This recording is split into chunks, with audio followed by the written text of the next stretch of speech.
Just scratching away. This really is the time-consuming part of the whole process. This is basically one of the final stages of the entire drawing.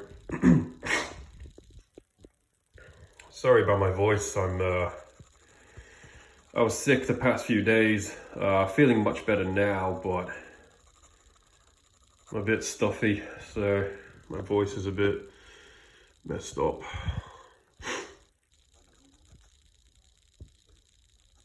But yeah, this stage of the drawing is a time-consuming one. It's coming together. This is like really the finalization of tones. You can see I've got to render this whole bit around here. So, you know, I've got to, let me switch pencil here. So I've got to like render the anatomy of the leg. So, you know, like there's a calf muscle in there, which would do something like that. And we've got some, this part of the anatomy might be better left a little bit more vague, so as not to distract from the detail up here.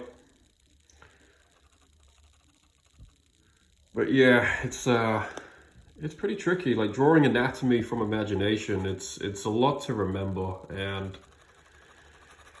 you know, if you're going to try and draw it from imagination, I mean, obviously it's got to look believable, but my advice would be to focus on good shadow shapes. So, you know, you can see the forearm height here. Like this forearm was giving me a lot of trouble.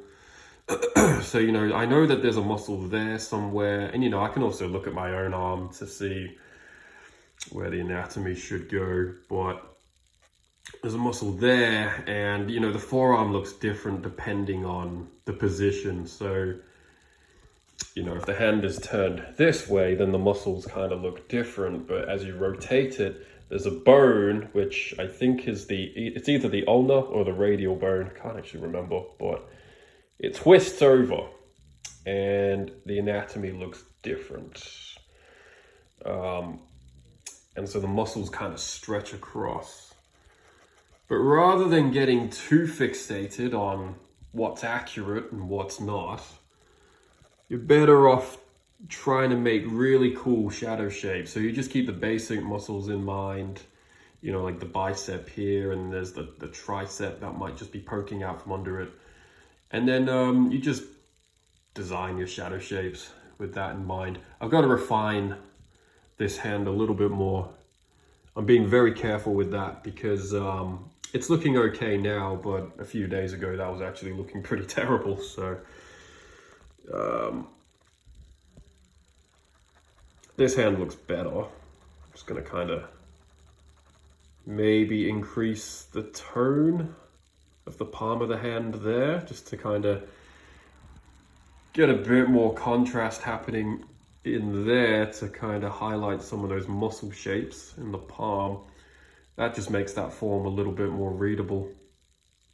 And then I got to come back and just refine some of these knuckles.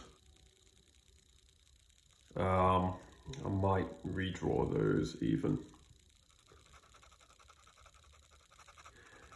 But yeah, if I'm trying to draw anatomy from memory, I tend to focus on what looks good rather than what looks accurate, if that makes sense. As long as you know the basics and you got a surface level understanding of what you're doing, then it kind of is a bit more manageable to place those details in there. So, you know, and again, you can also just look at your own hand. So, you know, if my hand is relaxed, you can see those two bumps in my wrist, right? Like those veins or those tendons. And if I flex it, they become more prominent. So you get those really cool shadow shapes. They're like these two sort of pipes that protrude out of the wrist. But, you know, as you soften it, it becomes more relaxed. So because he's flexing his wrist, I'm trying to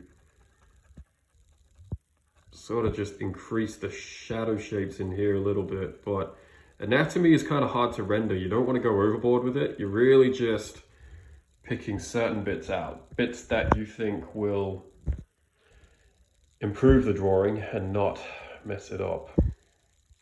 But anyway, there's just a little quick update on this guy.